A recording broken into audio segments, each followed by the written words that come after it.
I'm Logan Crawford, and right now on Spotlight TV, Eva Zonnios, in her book, A Bear Story, Brown Bear Grows Up, presents a heartwarming tale that resonates with young readers. This engaging children's story follows a young bear who awakens from hibernation to discover his forest home under threat. Faced with this challenge, the bear musters the courage to protect his friends and the place that he cherishes.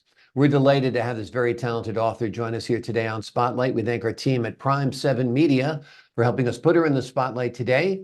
And we ask viewers like you to support writers like her by subscribing to our channel and by purchasing her wonderful book. The links are below this interview. Eva, great to see you here today on Spotlight TV. Thank you very much for having me. It's great to be here. My Great pleasure. to My pleasure. I love the story of this bear. I think it should come with its own little teddy bear because I think that'd be a great companion piece. So, marketers of America and around the world, this would be a great thing to have a bear that comes with it. Where did you get the idea for the story of a bear story? there were a few things that happened sort of over a long period of time and just came together when I was writing the book. But one of the main things I remember was a story about a mother whose child was trapped in a car. It was a real sort of news story, and it was just this. It was an amazing situation where to rescue her child, she managed to turn the car over. It was like no one could understand how or why it Exactly. happened. It was just like this inner strength that she managed to do it. But I don't know all the details of it because I don't remember it. It was just something that was in my head when I started writing this book. So and that's kind of like the main part of the book where the mother finds this inner strength.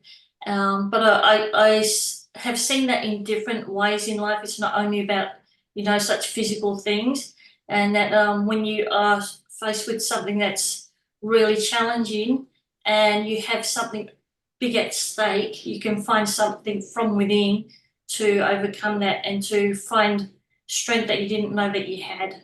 So that's what the story is basically about. Exactly. Finding that inner strength, the ability to do what is deemed impossible under certain circumstances becomes possible under the right circumstances. I love the illustrations as well. Who's responsible for those? So I illustrated the book. Wow. When I first started writing, I didn't actually know how the whole process went, and I thought I'm going to write the story, and then I'll find a publisher, and they'll find an illustrator. And when I started searching for a publisher, first of all, of course, it wasn't that easy. Mhm. And secondly, when I did get the publishers that listened to me, they asked where the illustrations were. And it's like, well, I didn't have any. I thought you were going to do that. So it was a bit like, I've got this little story because it's a short story, when it doesn't have the images there, it's a fairly short story. And it didn't really look like much. And because I have a background in graphic arts, and I used to do a lot of painting for myself as well.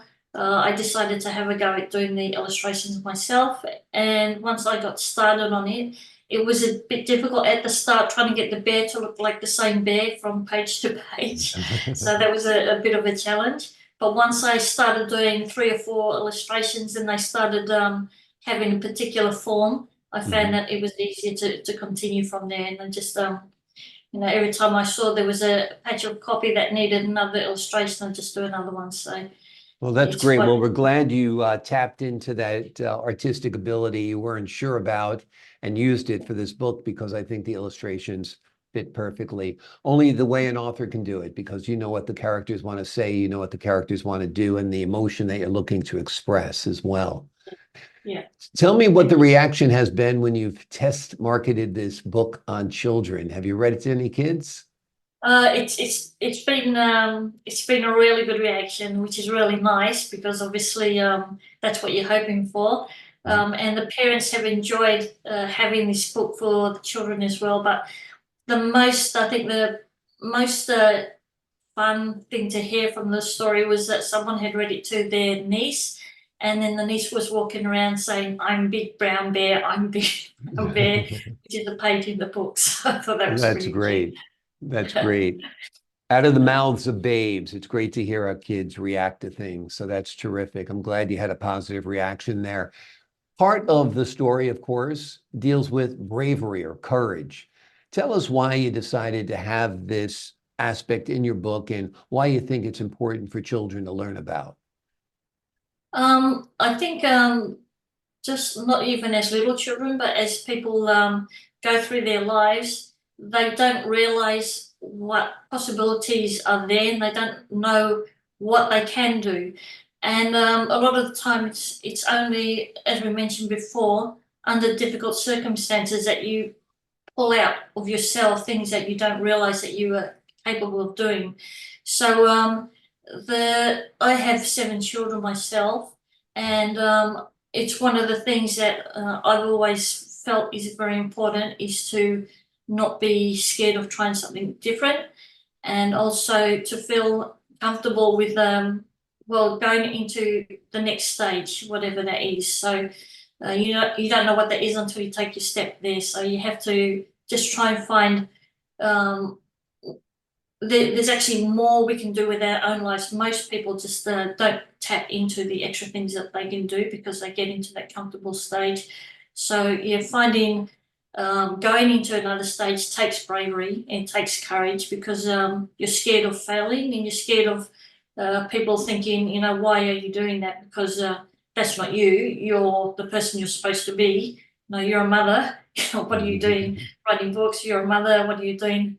Doing marketing. It's just like, well, it's something that I wanted to do, and I think everybody has to can find life much more enjoyable if they're trying things that they really think they wanted to do. So Absolutely. Well, you're among the bravest people in the world if you have 7 children. That's yeah. quite a task. You got to have a lot of courage. That's for sure. How old are your children, ranging from what age to what age right now? Well, the youngest is 18, and Hmm. the eldest is 35. Okay, great. Well, you're almost an empty nester with 18 year Almost, old. Almost. almost, yes, Yeah, yes. and that's going to be a transition as well after having 7 kids around, only have to have no kids around. But I got a feeling more kids will be coming along That's for that's with right. grandchildren and so forth like That's that. Yeah. that's Tell right. us, That is this the happened. first book you've written? No, if you just see behind me, I've actually got a few of them that I've got printed up here. Hmm. But I've written. I also do a lot of writing online, but these books are I see they're quite past your special driving to me. test. I see a bunch of children's books back there as Yeah, well. so I've done non-fiction books, but I've also the Merchant and the Knight that's in the frame is a great story, but I didn't illustrate that. I decided it was very slow to turn out books when I'm illustrating them as well. So I wrote that and I got someone to illustrate that. And that's a very nice story as well. It's something that I really enjoyed when I was writing. On the end, there's that big poster, and that's actually a road safety campaign that I was doing with my husband. So that was a whole animation show that we were organising. And so we spent a lot of time on that one, did a lot of work on that, but that was quite financially taxing. So we got to a point where we just had to leave that one on the side for now. Hmm. And one of the other most special things that I'm doing is actually this book here, Jemima Wow, which is recently I've been, well, I was contacted by an agent in America about taking this book to a movie. So she introduced me to a movie producer, Hmm. and I did have a couple of conversations. And eventually, I spoke to a director who was interested in it, and it was accepted to go ahead. But there were a lot of finances involved, and those finances were beyond what I um, Hmm. could afford. So I had to let that go for the time being. But it's kind of there in the back burner, and I'm hoping that I can sort of work towards that. It's kind of my next goal to see if that can happen. But it's yes, it's one of those challenges. Absolutely. And the work is out there now, which is important. So perhaps Yes, it'll wind up in the hands of a Hollywood producer who doesn't need any funds from you, who can just produce it on their own and that kind of thing. So that would be great as well. Have you pictured the story of the bear as a bear story as a animated feature, perhaps, or as a short? well, yes, but it is a shorter story, so it would be Hmm. a bit like creating the movie from The Hobbit, which was a short story into a whole movie.